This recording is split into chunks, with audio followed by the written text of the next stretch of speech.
The lost kin can be a little bit tough just because you have to dodge a certain way with if he does his dash attack at you, you can't dash away from it because he pretty much claims the entire area past you. And when he attacks, you know, even though you successfully dodge out of the spot where you were, he will somehow touch it with his head because it's so big, and you die from it. That plus you always have to worry about the ghosts, and they're homing in on you, so there are occasions where he starts up an attack while there's a ghost nearby, and you kind of get pinched. Or you go to attack it, and in that moment, the Lost Kin starts his attack, which makes you late to dodge it.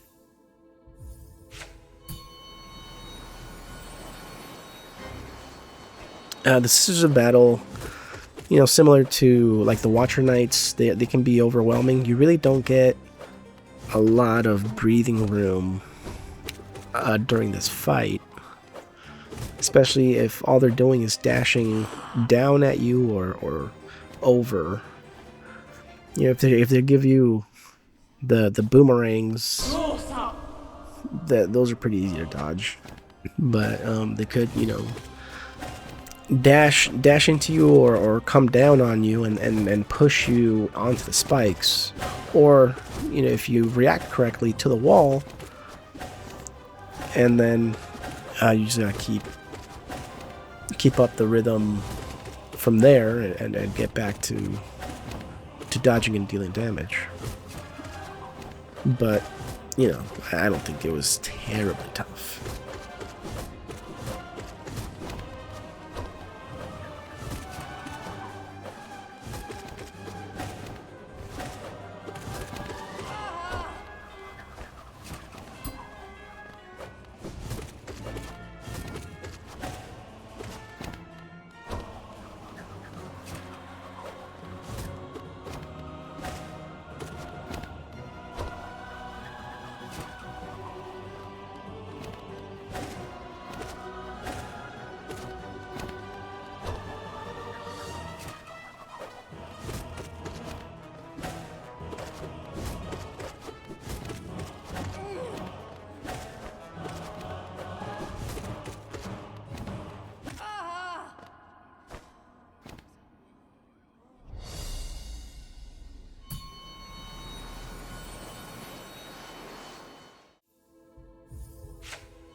Oblobbles, those guys are pretty easy if you're not trying to radiant them, because they have they have one move, and they just, you know, shoot out a bunch of little bullets everywhere,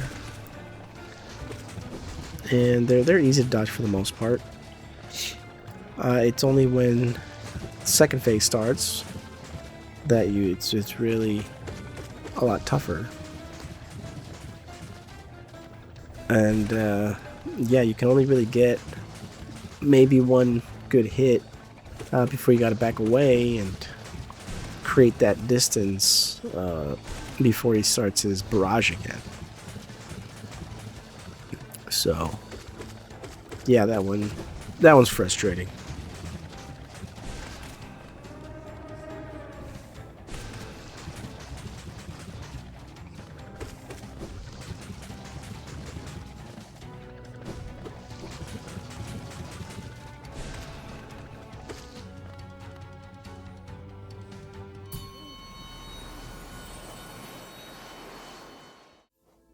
The failed champion, I think is tough, only because he's really fast. He can like jump onto your head very quickly, and then when he starts, you know, using his weapon, you get these boulders that come down, and those boulders are very random. So you could just get really lucky, or unlucky, I should say, and as you dodge, it just so happens it falls right on, right where you're dodging, and then you dodge into a boulder and die. And that's kind of what makes it tough. Elsewise, you know, once you get doing damage to it, you know, during its animations where it just kind of hits on each side of itself, makes it really easy to follow up attacks and get him back down. So it's really that first bit where he spawns that it's most dangerous, really.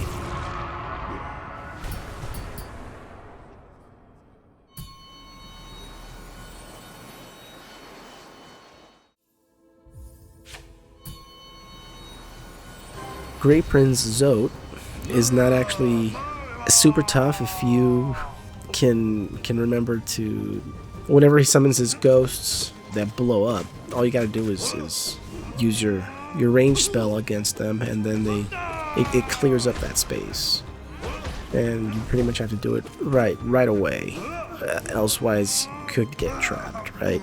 And sometimes you're not far enough away to safely do that, so you kind of got to try to do it with a melee. And so long as you have your longest range charm, you know, that extends your nail, then you'll be fine. So there are a few ways to make that fight easier, but that's why he's farther at the bottom. I didn't think he was terribly tough, especially since I've already got him to Radiant.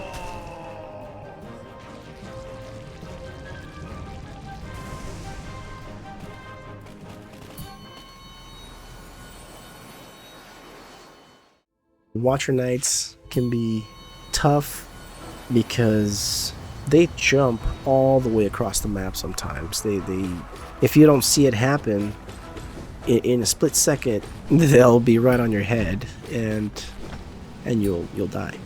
That plus they can sometimes both do kind of like a rolling jump at you and or roll towards you, really kind of blocking you in sometimes, so it could be tricky getting to safety if they just kind of pinch you.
Then we got Nightmare King Grimm. I mean, that fight is just, you know, it's just tough all around if you're not used to it.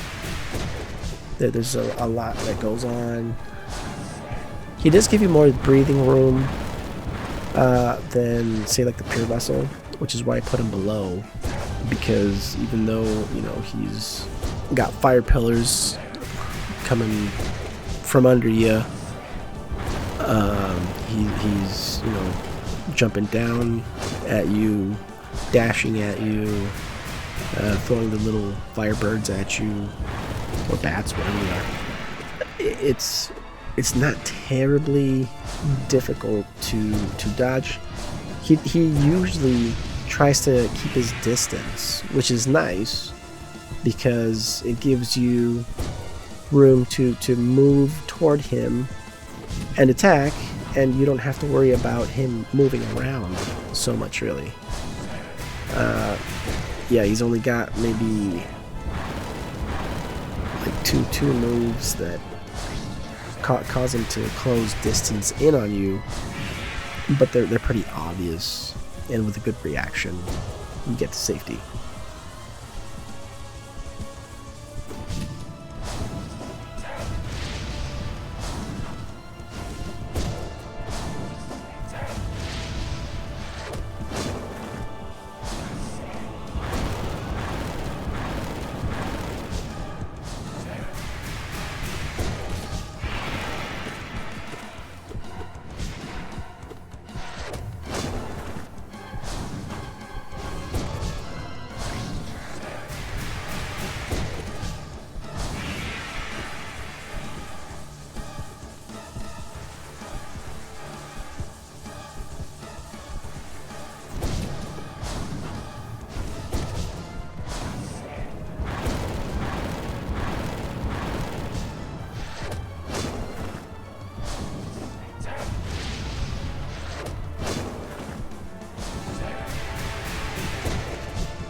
Then, of course, Pure Vessel. Pure Vessel's tough. He does not stop, really, or give you time for much. You really have to be in the zone when fighting him to defeat his Radiance form, or Radiant form, because he is so fast. And he does the sword pillars coming out. They come out fast, and he's almost always trying to close the gap with you. So he'll jump towards you. He'll do his dash attack. He'll do his 3-strike move. And the 3-strike move, with his nail, actually hits behind him. Or yeah, he kind of swings behind him a little bit. So you have to dodge properly as you're behind him. You don't want to be too close. And then, once he gets into his second phase, he starts popping these big orbs and little orbs all around, and you just have to be careful not to be healing or casting spells when they're just about to pop right on you. You have to really position yourself well. But then you have his third phase, and then he's got, the shadow arm. That can be tricky because it expands a lot of the arena. It's a huge move. Markoth is the worst. I absolutely hate that fight, and it is just the surprise. One of the surprise bosses that I would have never guessed would have been up at the top of this list. But after defeating his Radiant form, it is well deserved. It is well deserved. I've spent way too much time trying to defeat him in Radiant, and it's because there's so much random movement that he does, and the swords that the snails that he spawns are also very random. The more randomness there is, the tougher some of these bosses are. And also, you get no floor. You get like 5 platforms and walls on each side. You know what I mean? That's another thing about Markoth, is his shield is also random, because it spins around him, and then at some point it reverses spin, and it speeds up and slows down. It's really tough. to take in all these factors and deal tons of damage. You really have to play defensive against Markoth. At least that's how I did it. His second phase is even tougher because he spawns another shield. And having 2 shields when he is moving around really limits your windows of attack. Another thing that really gets me about that fight is that the nails can actually spawn right underneath you as you fall, as you're jumping down somewhere or whatever. You know, wherever you're moving, they could literally spawn on a platform. You don't see it, and you just jump down or over, and there it is. And you just land on it, and boom, you're done. You really have to take it slow and do a whole lot of dodging and a whole, lot of waiting for an opening. And it sucks to do that. It's not fun.